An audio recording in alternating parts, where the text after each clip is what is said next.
BYU, him trying to accomplish his dream.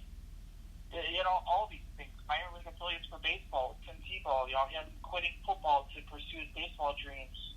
Like Michael Jordan did with the NBA to go, to be in the NBA and then want to have a baseball career too as well. So, tons of platforms that are being utilized for the betterment of people and athletes. And, it's a great thing. Well, Jimmer Fredette was a beneficiary of being able to play in China to get his game back in order. Steve Francis and Stephon Marbury have done well in China as well and never really came back. And I think baseball has the best feeder system of them all, where they have the minor leagues, so they're okay. I think the only thing is with baseball is you can come out as a high school to turn pro earlier, or if you go to college, then I think you have to have a 2 or 3 year commitment. So I think baseball has it figured out better than any of them. Hockey, well, come on. I mean, you've got more feeder systems. You can play in Europe. You can play in Canada. You can play wherever you want. And at some point, if you're good enough, you make it. At some point, you don't. You could still be in the minor leagues for a while. So there's a lot of development there. I think a lot of these rules really come into play with leagues that are lacking developmental leagues, and that's where they need to go. And once again, we're circling around this issue, but we're going to circle back to it, as I do believe that being able to gain some income, some kind of income in college, makes it more simple than it has been in the past. Yeah. And what's great about it is that, the NHL, what I've noticed is a lot of kids, when they get drafted, they go back to school or they elect to, go to a Boston University. I've seen several draftees this year from the 2019 draft go back to school, develop more of their game while, being part of, the Devils, team or the Red Wings or whoever it is. You know what I mean? So it's great. I think the NCAA needs to do something like that with other sports. And so with players getting paid, in the future, I think it's a great idea, and I think it's a big step forward. Well, I think the one thing I really like about the NCAA and NBA situation is they have an opportunity to go ahead and let them declare for the draft. If they get the right information, they can come back, providing that they haven't hired an agent. So I will say basketball does have it right in that sense. I really do believe that. And, so I give them credit for that. And I'll be glad to see the one and done go, because you certainly don't want a guy going to school for 1 year just to buy time. I just think that that rule was thrown out there, but I can see them getting that straightened out. And that's something that has to be discussed. I'm glad we talked about this issue. So, Damon, with that said, okay, are there any other things that you'd like to talk about on your first program out here? I was also thinking about the Antonio Brown situation. Okay. He's trying to get a lot of, $60 million back from filing a grievance report with the NFL. Okay, so what do you want to tell me about it?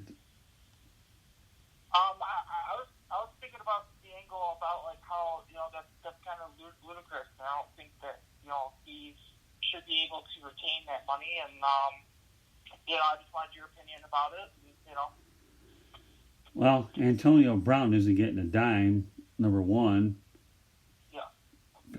Oakland Raiders voided his contract, no matter how many lawyers he thinks is going to get in to review it. Anytime you have conduct that's like that, where it's all on tape, where the guy's running out of his house, being glad to get out of the Raiders prison, even though he worked his way out of there, the Raiders aren't coughing up a check. Listen, you're talking about the Raiders who didn't want to spend $500,000, to play a preseason game in Oakland. So where do they go? They go to Winnipeg, Manitoba, to play that game.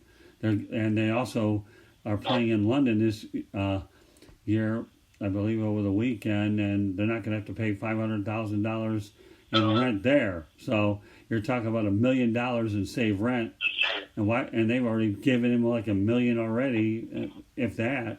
He can get anything out of the Raiders. I mean, he made himself look like a complete clown. Yeah, and that's what really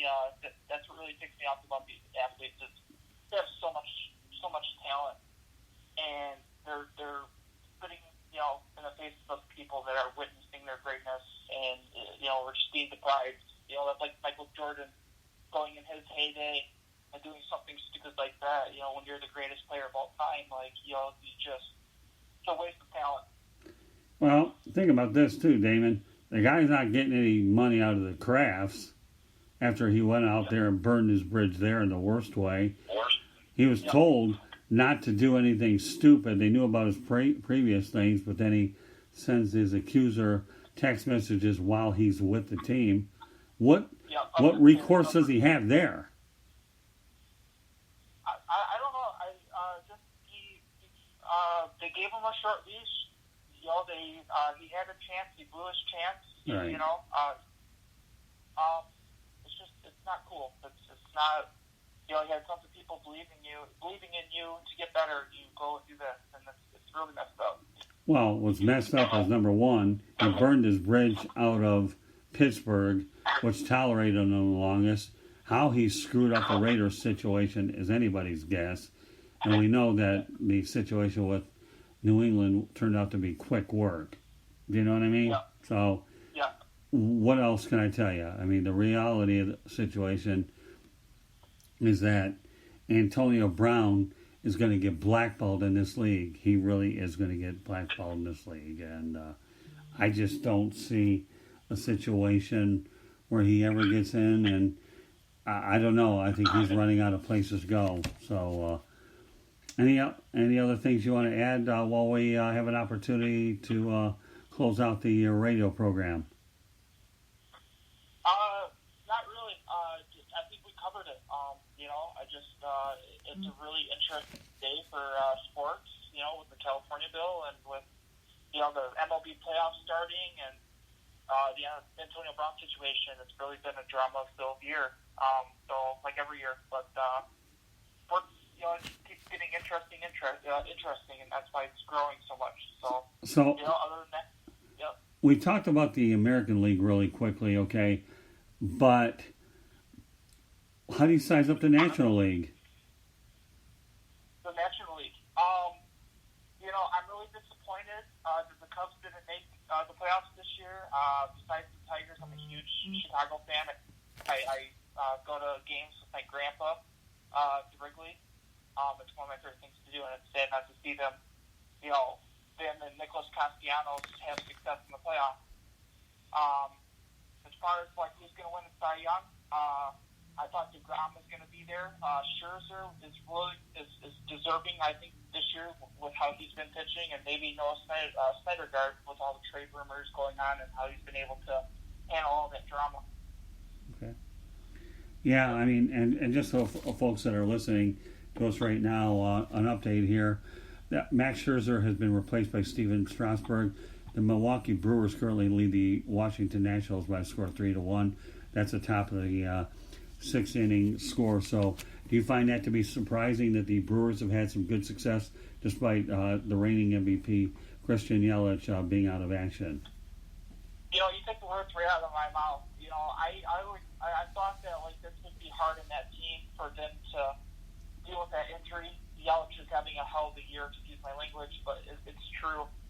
But, you know, they got, you know, Lorenzo Cain, you know, the former Royal, you know, we know plenty of him. He's been dominant. You look at Ryan Braun, you know, and Mike Moustakas, you know, they got some heavy hitters that can replace Yelich. Not replace his production, but can fill in for his injury. And, you know, they're doing it. And, you know, and they got Chris Hader, one of the best closers in the league, you know, so they got some players that can step up, you know, and the next man up. It's with any team. When you have a big injury, it's the next guy right. up, you know, and they have to do that to be dominant. Yeah, good point. When you talk about Josh Hader, he's the type. That's okay. Yep. Josh Hader's the type of guy that can go 2 innings strong, and he always reminded me of the.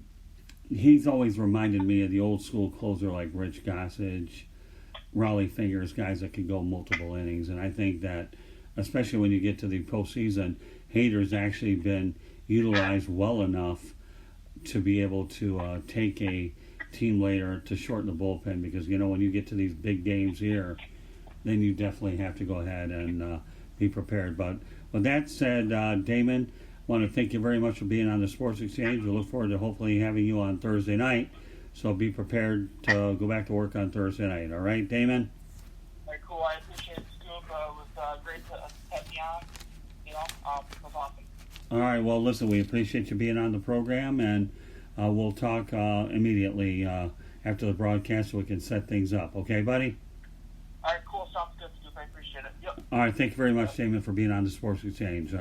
So with that said, okay, that concludes tonight's program here with the Sports Exchange. We want to thank all of our guests, Ryan Skolrud, Anthony Wood, Mel Farr, and, of course, Damon Knight for being on the show. So thank you very much, Damon.